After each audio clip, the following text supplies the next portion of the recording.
I've been seeing stuff about what's it called, like fast food, like food commercials and how they're made, and like, oh my goodness, it's so beautiful. Dozens of people and a few customized robots to make a burger look this juicy. Oh, nothing here is simple. As far as the work we do, it's incredibly complex, very technical. Steve Geralt has filmed commercials for big brands like Hershey's, Heinz, and Pepsi through his production company, The Garage. And there's a lot of money on the line. Filming one 30-second ad can cost hundreds of thousands of dollars, and they're working against the clock because they use real food, which doesn't stay pretty for long. That's the misnomer about everything. Faking makes things harder. We visited Steve's studio in Brooklyn, New York, to see how his team films the perfect burger. Today, Steve and his team are working on a test shoot for Burger King. They'll use it to try and land the client. Yeah, good. Brett Kurzweil is a veteran food stylist. It's his job to make the burger look like a Whopper. He usually has a budget of a couple $1,000s, and he always buys a lot more than he'll use, so he can pick out the perfect-looking bun, patty, and veggies. Then he gets to work, but he doesn't cook the meat all the way through. Because I didn't want it to shrink too much. I wanted to get as much volume out of this piece of meat as I could get. Even perfect patties need final touches, so he uses a colorant made of gravy darkener and soap. Like, that's crazy. This thing is just like a straight art. Like, it's just beautiful. Like, that is crazy. It's awesome. To add a charred look. He only has to paint half the burger because the camera films from just one side. A mixture of Vaseline and pulverized meat helps fill in any holes. And those grill marks? Another trick of the trade. Brett heats up metal skewers and then... I just pushed into the burger with the hot metal and it seared. Next, So it's technically real grill marks, just not from the grill. he melts the cheese using a clothes steamer. How did you change it to make it perfect? I just said, you're for food.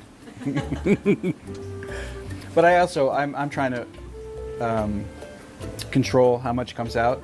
So I've covered up some of the holes. I hate this gaming He chair cuts the onions sometimes. I and love it, tomatoes but I on a hate it. slant, so they lie flatter. I think you would have been a really good surgeon in another life. Well, yeah, my mother would have been happier. I mean, he technically still is a surgeon. Like, look at the way he is cutting them foods and placing it perfectly on the burger. But it's like crazy how, what's it called? We have to do all this faking for our food because, like, why do all this for a food commercial instead of just showing what the food actually looks like? Like, I get it. It may not look as visually appealing, but people still eat it, which is what I'm saying. Some other tricks? Denture cream to hold up ingredients. For condensation on cans, we'll use glycerin. Yeah, not that much. Too far, too far. While Brett finishes up, Steve's team is making sure everything is ready on set. The trickiest part is combining what the client wants in the commercial with what's technologically possible. They have no idea about engineering. Yeah, they're just like, robots are cool. We want a robot. But since today he's working on a test shoot, he just has to implement his own vision. I'll be one of those people that wears the protection. Then he turns to master rigger Matthew Huber. He says half the time he has to build the rigs completely from scratch. They provide the structure for the specialized equipment that makes food dance across the screen. His work goes hand in hand with the robots.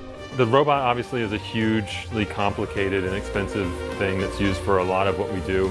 But if you only just need a straight line movement pulling back, it's easier to set up a simple machine that just does a single type of movement. Like these air pistons he uses to launch food. Or these catapults. To save on buying new parts, he uses a lot of the same base pieces. It's like Legos, you just put stuff together, It's crazy. take it apart, do something different with it the next time. Now, see, like, this takes playing with your food to like a whole nother level. Like, this is probably fun, like a fun job to do. Cause like I've been into like 3D printing a little bit. Like, I have a printer at my house, obviously, but like I've done some mini prints. Let me see. Do I have any around me right now? Actually, I kind of do. Oh, please don't fall. Nothing else fall. Okay. Okay. Yeah, I had made this Miles Morales mask, right?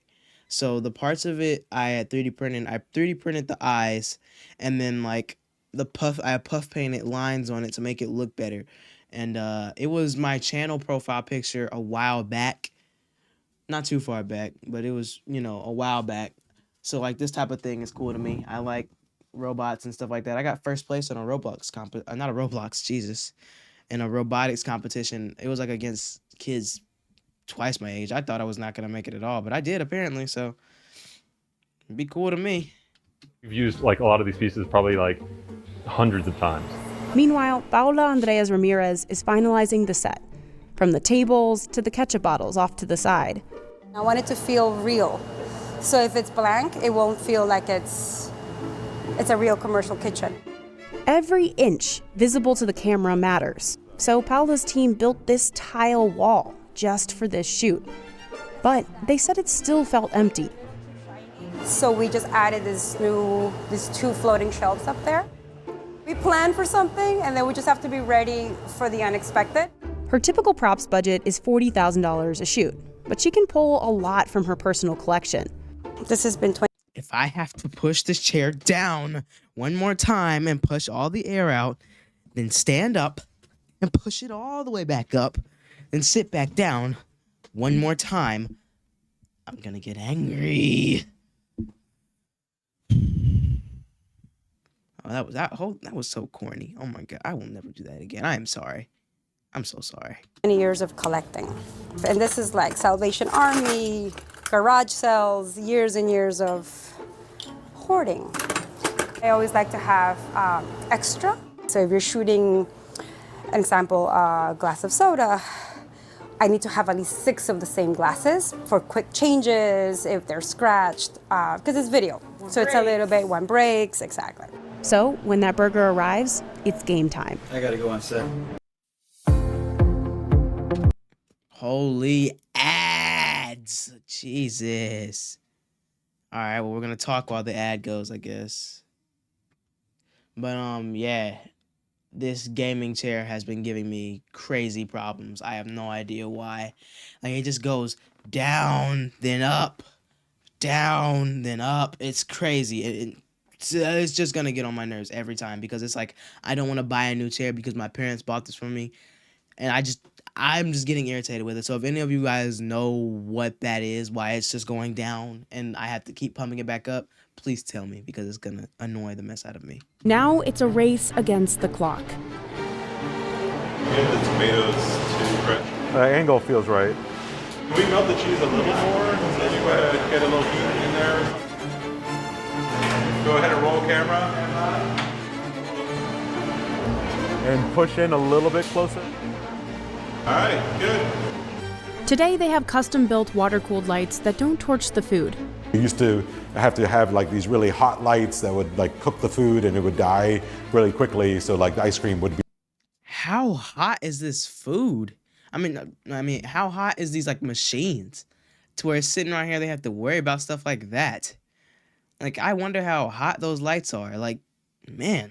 Be like impossible to shoot in slow motion because it would just melt the second you turn the lights on. But that lettuce will start to wilt in a matter of minutes. Hot lights are not. So quick-moving robots and tons of planning are essential to keep a shoot on schedule, because any delay could mean running over budget. The first action uses a dolly zoom to create something known as the Hitchcock effect. But the whole background is like warping around it. Cue the robots. They're actually the same kind that build cars. This robot cost $150,000, and it can pretty much do any move you can think of. Sometimes you could program the robot pretty quickly. Some moves take a whole day. Here's the second shot. Steve envisioned the camera moving through a field of burgers as each gets pulled out of frame. We're probably only like an inch and a half away from that burger when we land.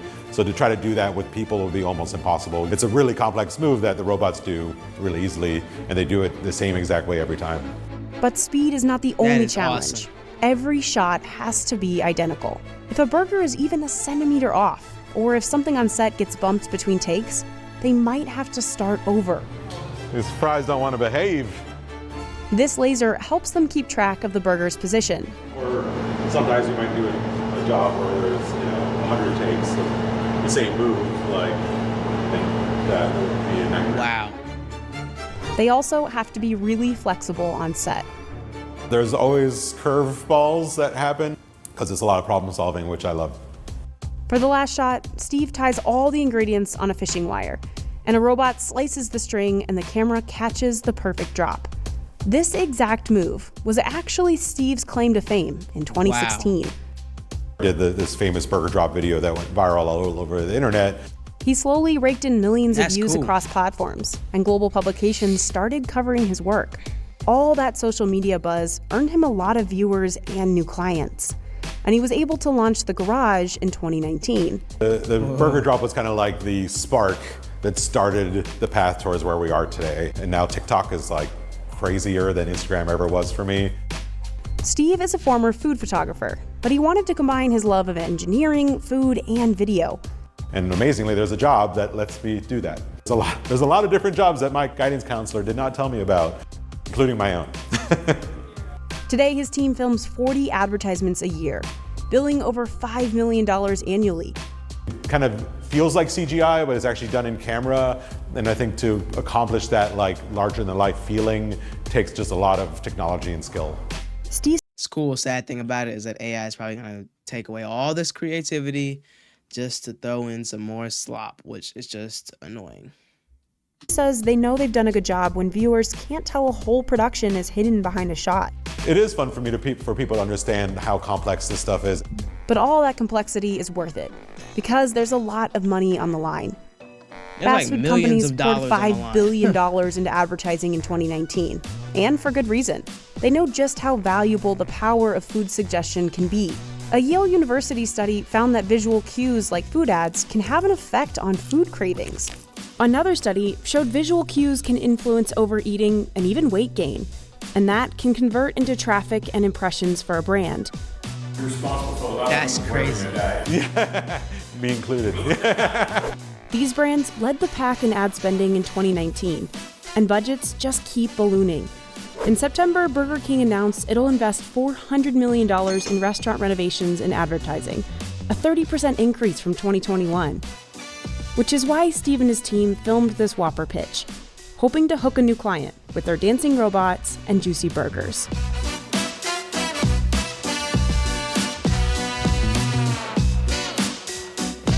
That's crazy.